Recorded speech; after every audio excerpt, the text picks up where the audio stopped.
Hey, welcome back to the show. Good to have you. Today we're gonna go listen in. I had a really good talk with my company.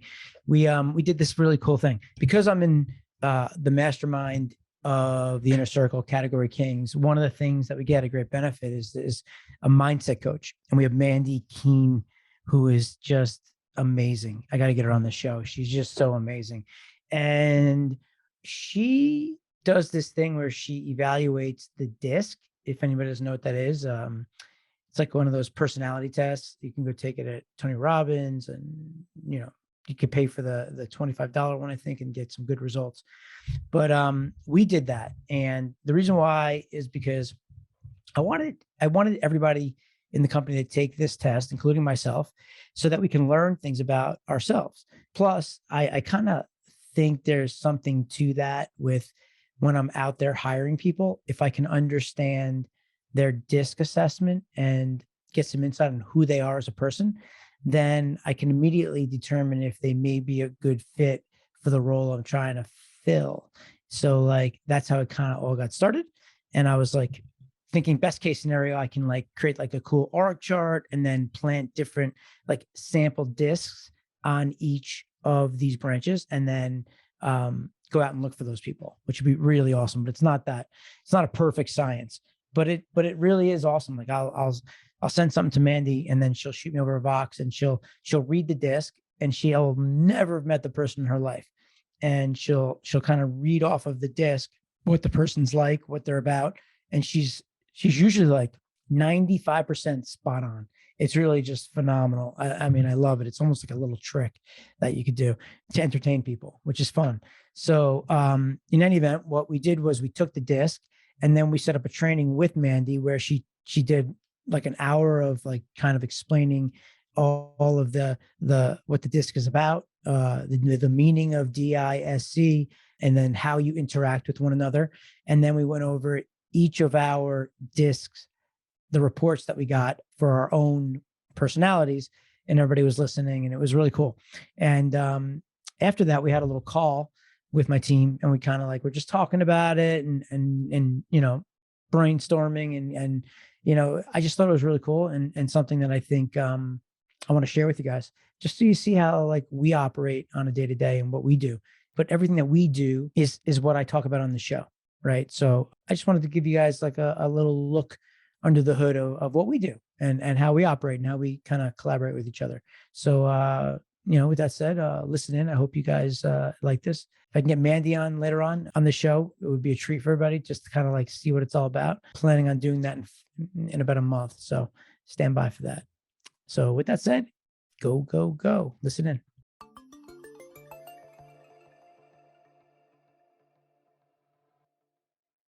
Ron Jeremy. Did you know who Ron Jeremy is? Of course. That's what I think of when I see that. And I've always kind of wanted to go for it for like a day or two, see how I felt in the mustache. I don't love it, but I told myself to give it a day or so. No, it looks good, dude. It looks good. It It's takes a little okay. time. Don't listen to anybody else. Wait, Oh no, what's I'm only, your only to what's your myself. Yeah, no, I don't like it. My grandpa had a mustache and look a lot like him with it. It kind of makes me feel weird. Oh, really? That's Yeah. hilarious. Oh, that's funny, right? So you're a high I. So when someone says they don't like your mustache, you get all like funny and you might shave it No, I versus think other people. I think adapted. Although I do want everyone to like me, and that's spot on. I've definitely adapted to like not really caring if people don't like appreciate what I'm doing or what I'm about. I don't know, because like I definitely wear some out there things and kind of act a certain way. Like I don't really blame people for not exactly feeling it, but I don't take it personally. At But there least, might be something else behind that from your motivation if you look deep enough. yeah, no, I mean there definitely is. I think I kind of block that out to feel better about myself rather than taking it personally. So what I was saying, if you start to dive deep on yourself and try to like analyze all this stuff and start asking the question of why, like multiple times, like why do you do that? There's something that you can get to that answer. You just got to be honest with yourself. You don't have to answer that right now. But like if you ask yourself, normally what I figured out, it takes between like 4 to 7 whys to get to the real reason Mhm. of why you do something. We could play the exercise. Why do you dress eccentric? Because I have fun with it, I think, And why do you like to have fun? lighten the mood for everyone else, I guess. And why do you like to lighten the mood for everyone else? Because it makes me happy. And why do you want to feel happy? Because I think, what's the point of life if you're not happy? And if you keep going with that, you're going to get to something that is deeper and more personal. If you heard what she said earlier about like Steve Jobs had a childhood of XYZ, it might be because when you were younger, maybe somebody did something that hurt you and it really like made a stamp in your life that said, okay, well, at some point I'm not going to be like that. Like, it's important to me that people are happy, right? And people didn't care if they were, maybe you grew up and people didn't care if you were happy. Maybe people, you were around that, you know what I'm saying? Like, or like for whatever reason, like it's pretty powerful if you sit and do it. It makes sense. I've done it a bunch of times and it's like, it's wild, man. It's really like the why, it's pretty powerful, right? Yeah. Like you'll see people that are, like, why do you choose to be a mindset coach? Like she probably had some issues in the past that she was struggling with personally that like hurt her so much that she wants to help other people. You know what I mean? Like, and it might be like something very specific. That makes sense. Like I grew up and didn't have a lot of money, right? Like I grew up around all my friends had a lot of money. I would drive around in Porsches where like I'd be embarrassed when I got dropped off at a party with my parents' car, right? And they're like, some of them were dicks. Some of them would like act almost like they're better than you, which would like drive me crazy that it was all around money. Or like when I'm sitting in Temple, right? There's a thing where you could buy a seat in the front, but if you don't buy a seat, you're in the back.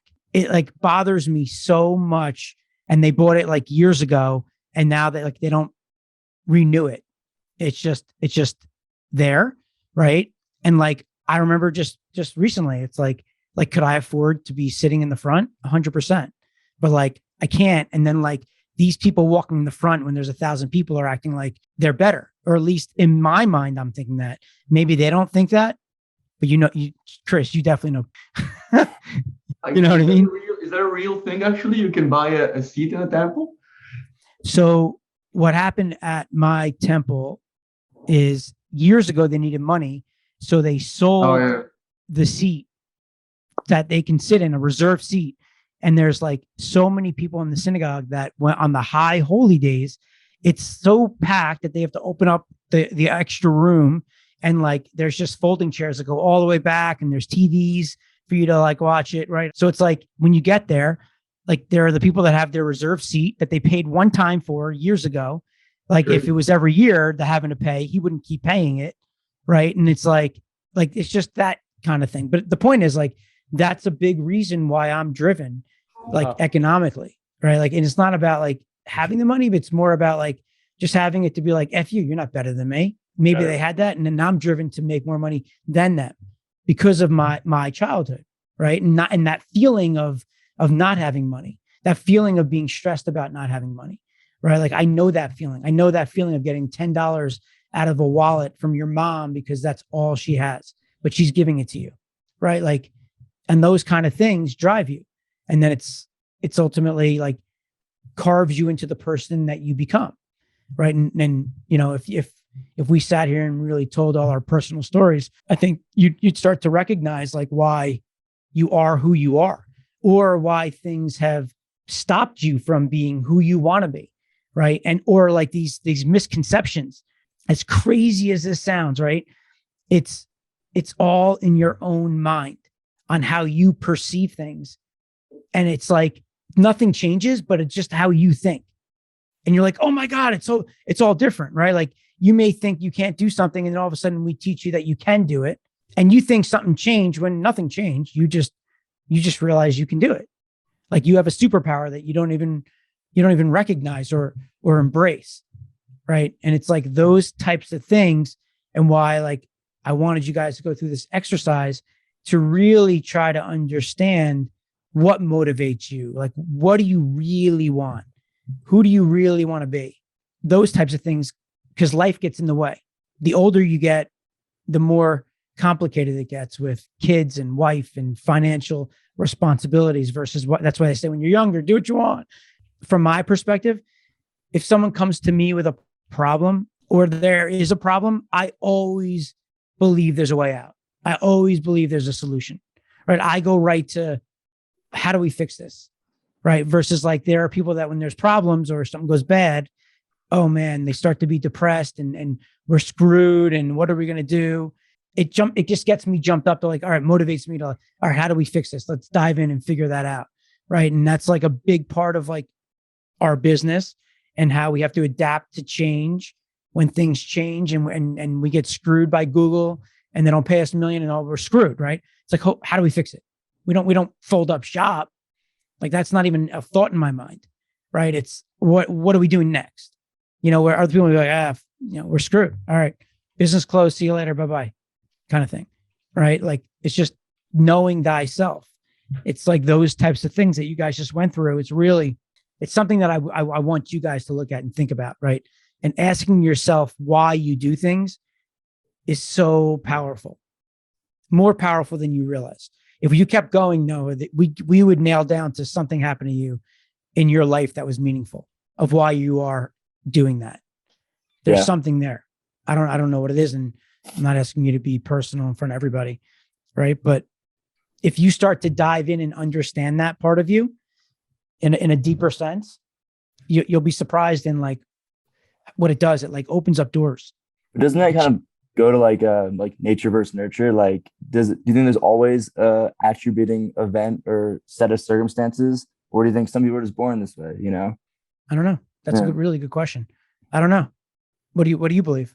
I think it's a combo of both. I think, you know, there's obviously you are who you are, and there's some things you can never change. Then obviously how you're brought up makes such a big difference. Like I noticed like even little differences between like my younger brothers and I, like we were brought up like, you know, 6 years apart, but I said my mom paid a lot more attention to me when I was little and like especially with school. And then by the time it was with them, like, you know, my little brothers didn't care as much. And just like, especially with like school and like learning and all of that, like they don't care at all. Like, they never like school or, you know, any of that. But like, I guess because I was like giving a lot more attention when it came to school, it was like, I was always better at it. And, you know, like, totally. Well, it's a different perspective on how they all grew up. Yeah. Right. And like, that's why she was saying like the oldest tend to be the presidents. Right. Like there's something to that. But like, to answer your question on what was it? Nature versus what? Nurture. So Nature for me, right. Isn't there another one that they say, but I believe personally that you are who you are. You're born, you are who you are. And that's it. It can't change. That's my personal opinion. However, you can adapt based on the surroundings of who you are, right? That may limit the ability for you to execute or use whatever it is that's your superpower because you haven't recognized it. You haven't unlocked that yet, right? Uh-huh. So it's like, I believe the environment does play a role in who you are and what you become. And the true self is trying to fight through. And the question, it's almost like that movie. It's like that hero movie is, does the real person break through from what's holding him back of what he can be? And some people, it's like, you know, when they say wasted talent, like that's the point. Like that person is talented, but they just never got there. Right. And for whatever reason, something around them stopped them from doing it. You know, maybe a fear in their mind stopped them from doing that. And that fear came from them seeing something else happen that, but you guys know what I'm saying? Like, yeah, these types of things that you're doing, like, or what do you want out of life? Why are you stressed out? Are you where you want to be today in life, or what your goals are? So like, I don't know.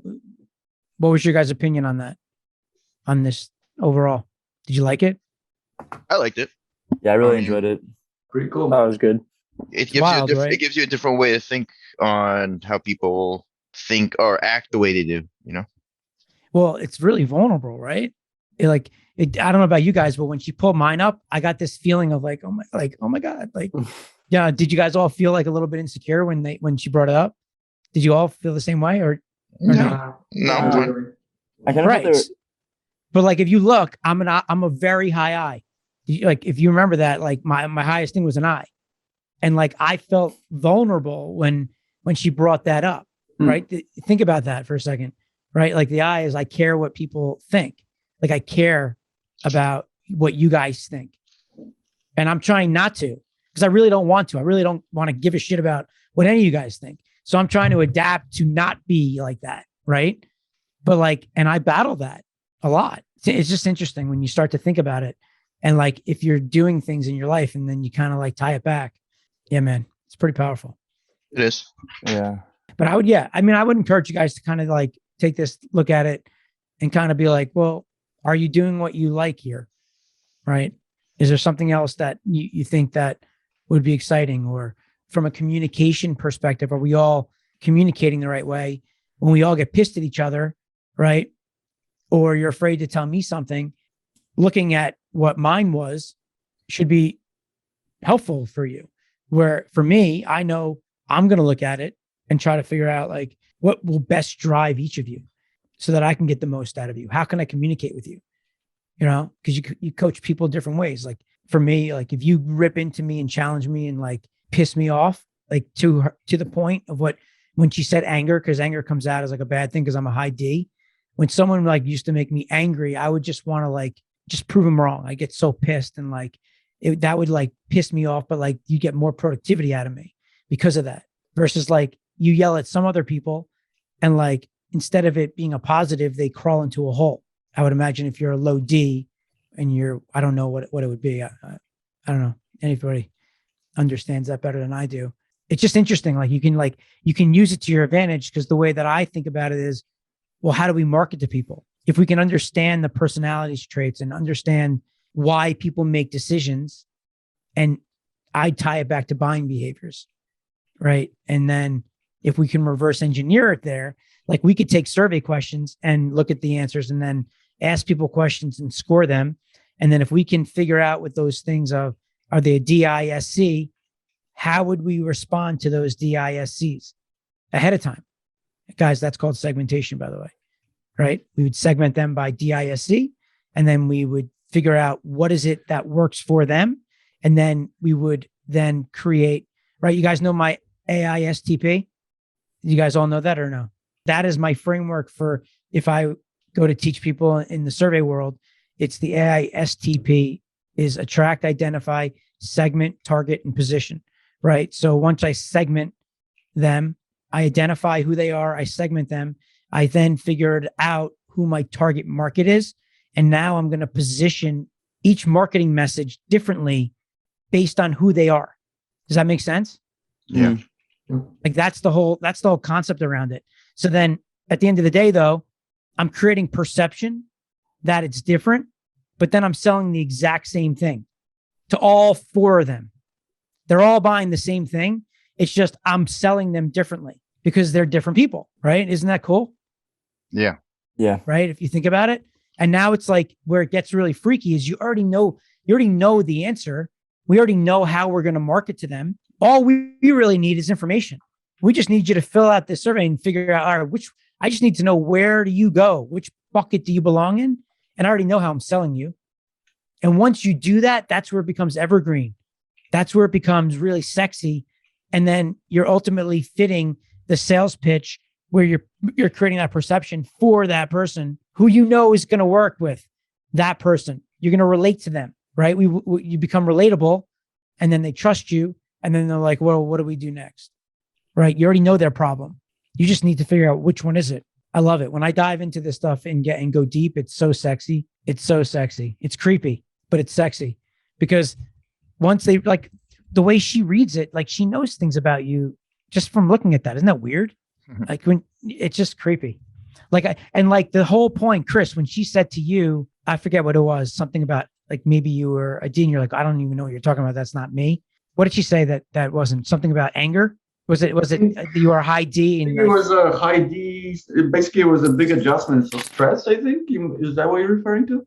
No, she said something about like you're a high D and like something about like you're driven by anger and things, and you were like, well, no, that's the opposite. Oh, extrovert, being extrovert. I've always been called the opposite. No, she didn't say extrovert. I don't think she said extrovert. Yeah, she did. Heidi is extrovert, which I don't Oh, consider really? myself. And Yeah. I've taken these tests in the past multiple times, different ones, not that disc, but it would never come out to be an extrovert. So, Hmm.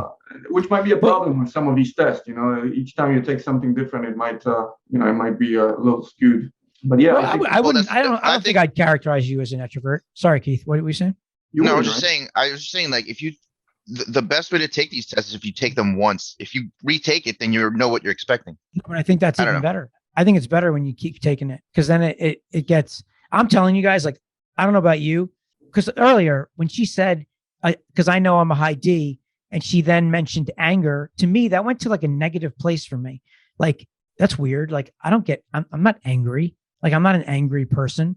But then just talking to you guys just now made me realize when I look at anger, I actually am driven by anger. When someone pisses me off or challenges me, I'm actually at my best. Like under pressure, when someone's like a dick, it like I just remember like I would always just be more motivated when someone pissed me off. Like I wake up when I like someone's mean to me, someone does something like that. It's a good thing for me. I don't want people to be like dicks to me, right? But like when I'm challenged, that drives me.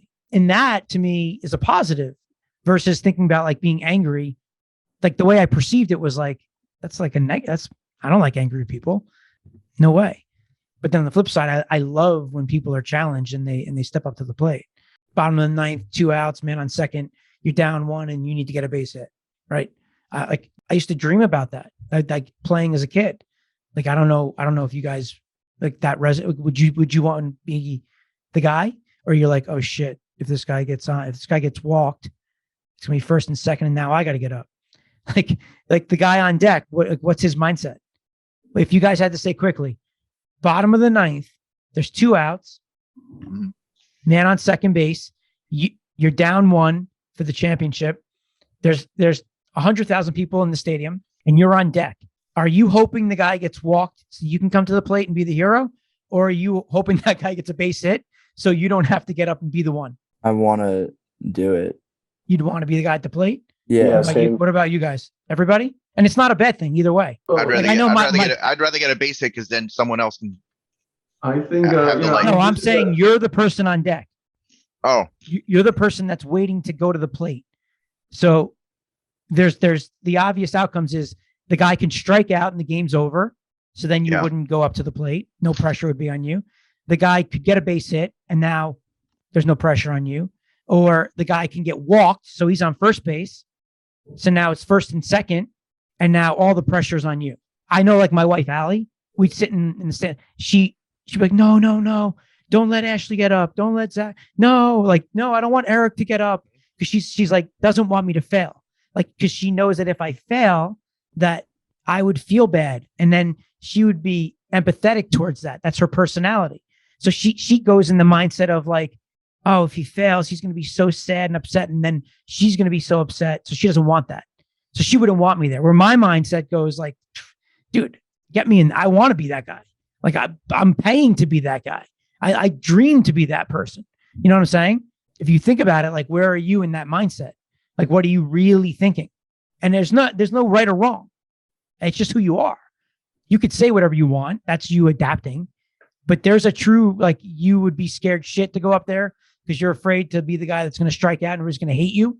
Yeah, but it's also baseball, right, Eric? It's a team sport. So you would actually wish for the guy that's hitting in front of you to actually, hit a home run and close the game, right? You wouldn't want to, just wish that he doesn't so you can get back in.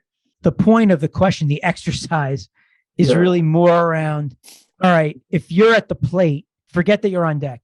You're the guy at the plate, and there's a man on second. Okay. Yeah. Are you happy that you're at the plate? Are you scared shit? Like, do you want to be there or do you not want to be there? So basically, do you welcome that responsibility, or are you gonna shit your pants? That's what. Well, it's really more like under pressure. Yeah. Like, do you want to be the guy that has that last shot to like pick everybody up? Because if you do get that hit, what happens? The whole team comes out rushing, like jumping on you, right? Like you're down one. What happens if you get a base hit? Let's say the guy hits a double and now you come to the plate.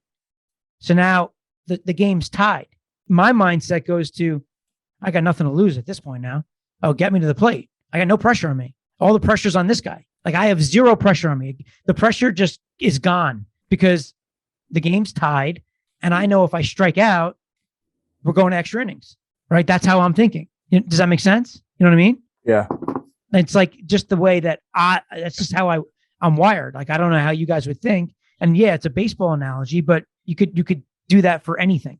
I can't tell you how many times I fucking lost tennis match just because fucking I didn't just, kill it at the end. Didn't, I would just be happy to fucking play and win or lose. So. Right. And then you walk off the court and you're like, man, I totally could have played better and I didn't. I was so conservative. I've done that in tennis before. Yeah. But that's because I'm not as confident in my skill set. Or you care too much, or you're not in the now, basically, and you care too much about the next and what's gonna happen, and that fear fucking takes over. So. Well, right. There's multiple reasons. Yeah. Like you and I could play conservative, and we could have very different reasons on why we do it. That's the crazy part about this is like, it's not an exact science to her point, but it's all around what I've recognized with this thing is it's all around how you perceive it. And that's what I mean when like you're taking this test, like when you perceive what she tells you, is it the right way that it's meant to be? That makes sense? Am I making sense? Yep. I just thought for me, it was really helpful. And I wanted to bring you guys into that. And, I don't know if you guys enjoyed that or not, but if you did, I could create more trainings like this with all kinds of different things to help you guys, one, understand like what I'm doing on the coaching side, right? And what I'm trying to accomplish. And two is it can help you as an individual, right? Like I can get people coming in here for different things, right? I can get a Facebook expert. There's a lot of favors out there that I'm owed where I've done stuff for people where I could call that in and just say, can you just, talk to my team for an hour, right? We could do it for it could be copywriting, right? Design, maybe it helps you with what you're currently doing that may change, your thought process. Does that make sense? Yeah. Yeah. I thought it was awesome. Yeah. I think things like that is needed. Yeah. I love it. Well, I hope you guys got value out of it. If you guys, think about it. If you have any like thoughts once you're done with this, maybe write it up. And then if you think about questions you have for Mandy, let me know. Yeah, but Chris, so the Asana thing, does that make sense to you, by the way? Yeah, of course, because that's the difference between natural and adjusted. You have to, for work, for business, you had to adjust to or basically have others do the work for you. So the rules to manage the business effectively, you need to have the structure and you need to have the you cannot be the rule breaker, right? Right. But that's the point. So there's rules in this thing, right? When you're using that, but that goes against everything I'm about. Yeah. It goes against like my entire being.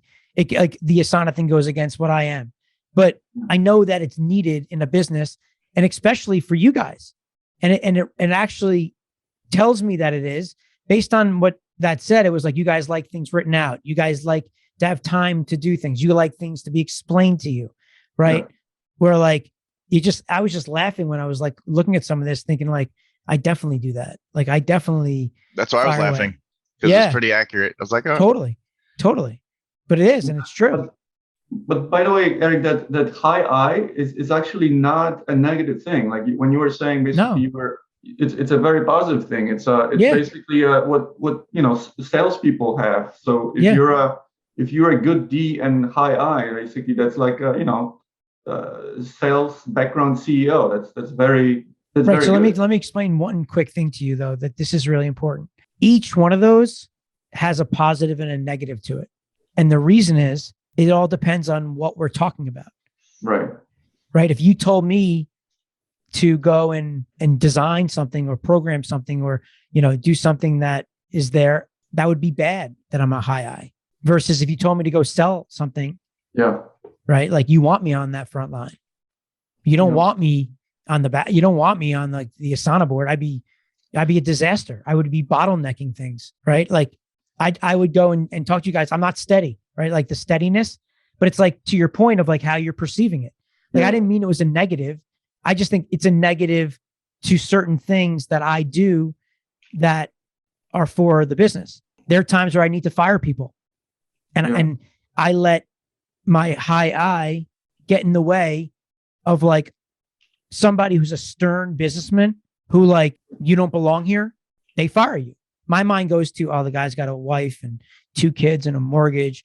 And like, Keith, you know, none of you guys were there, but like, how many people did I keep on in the company that like did nothing for how, like, there were people that were just useless. I mean, useless. And like, I suck at that. I sucked at firing people, because it's like, I go to that place of like, I know what it's going to do to you. I have to convince myself. It's funny. Like, when that whole Google thing went down, I brought every person in. Keith, you were there for that, right? Yep. I brought every person into the office to talk to them. And every conversation, I didn't know if I was firing them when I called them in.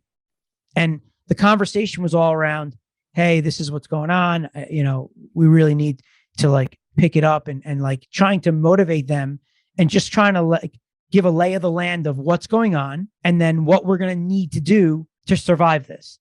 Right. And just kind of like planting seeds that if they don't do whatever's needed, then then they can get fired. But I'm at least like giving the person a chance. And then one guy I brought in who was a dick. He responded very differently than everybody else. And I got up and I said, get the fuck out of here. And I fired him on the spot because he got me angry. Right. He didn't respond with, like he's a team player. Like, okay, I get it. Like, let's do it. He got all like mad. And like, when he got mad, I fucking flipped. And I was like, dude, just, you remember that? You were in the office? I was there when it happened. Yeah. And I don't fire people. Like, for him to get me to fire somebody, like, you got to get me to a place like in a bed, like, because I don't feel bad for him anymore. Right. I'm angry. He challenged me. He put me in a corner. Yeah. So like I think about those things, and it's just so interesting. But like, real businessmen, like those ruthless people, they are not high eyes, right? That ruthless businessman who just they don't give a shit. All they care about is the bottom line. They don't care if you have a wife and 2 kids. That's your problem, dude. Bottom line, you're not cutting it, you're out, gone. And there are people that can do that. They don't care. Yeah. They just don't care. That's like a big problem for me in the business world. Like, I have to adapt. I'm inefficient with the company because of that. It's a problem, a major problem. Yeah, no, it's definitely, a lot of it is subject to like interpretation and context. I can tell you when I was at Live Intent, and that's like, you know, heavily venture-backed startup. You know, they were basically having the whole corporate values. Basically, there's like, it's almost like a list of 10 commandments, and you're like sort of indoctrinated to learn them, and you know, you participate in developing them. But part of building them was, you know, reading books about other companies. So like, for example, Facebook, I was going to say that to you, Noah, when she was picking on a high C of yours, where you, I believe high C break things, right? They basically not low C breaks rules. Low. Is that what you were? What was that you? Low I was naturally a lower C. Lower C. Yeah. So Facebook actually has it in their corporate values. I think the way they word it is go out there and break things. Okay, and that's what built them, and it translates to their technology and everything. They have a lot of side projects running around basically, and they turn them into businesses only after basically you know, they've been given a chance. So it's great. It really applies to basically that's mine. Google. Like, Facebook is very different from Google. Google is the opposite, and it doesn't matter if you're high C, low C. Sometimes, you know, high D, low D. Mine is fucking all over the place, especially you know, the adjustment. It's insane. So it's above the line. Like, if we go and try to interpret this, it kind of talks through this a little bit, right? And tells you like your pattern is a DIS, but you're really a CDS, right? And the kind of the higher or lower is on your graph. And then it kind of dives into, you provide excellent support. You guys should go through that, right? And I was reading it. I mean, I think it's helpful. I think something you said is really important about the culture. It's challenging to build culture remotely. I found that when we were in person, it was so much easier. We just all showed up at the office and it kind of like built itself. But with that said, it all starts from the top, which is me, and then trickles down. And then when I'm a guy that isn't following rules, like no one follows rules, right? If there's no procedure, if there's no organization, then it's a mess. It's like a messed organization of like everybody, like who I'm ultimately trying to find is people that can help me with that, right? That's probably why for the majority of you guys were all like the complete polar opposite of me in a lot of ways with some of your strengths. And it's just interesting that that's the case, right? I need you guys. Like that's the reason why you're here. I tend to lean towards people like you guys because you guys are the type of person that I can be successful with. Yeah. You know, and it's ultimately you don't have to be good at sales or the vision or even like, you know, the understanding. And like there are times where like I struggle with that. I was trying to explain it the other day. I think it was with you when you guys were here, Keith and Noah. There are times where like I would get frustrated with somebody in the past. And then I've been trying to train myself on it's not their fault that it didn't get done. It's my fault for giving that person the responsibility when they're not really capable of doing it. They're not the right person for that job.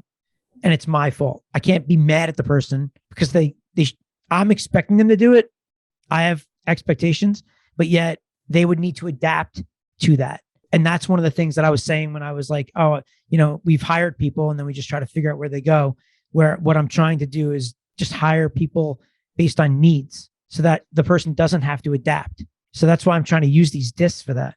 I think this is cool. And all right. Well, this was fun, guys. I thought it was, I hope you guys got something out of this. Good. That was good. Definitely.